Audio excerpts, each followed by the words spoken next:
నేను ఒకటి చెప్పదను, ఒక అరగంట నేను తప్పక నిన్ను ప్రేమించేదాను.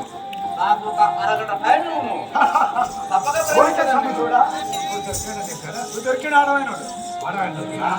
తప్పకుండా ప్రేమిస్తాడా? నీ ఏమర్థాలు ఇస్తా, అది కోపం కాదు, సరేనా?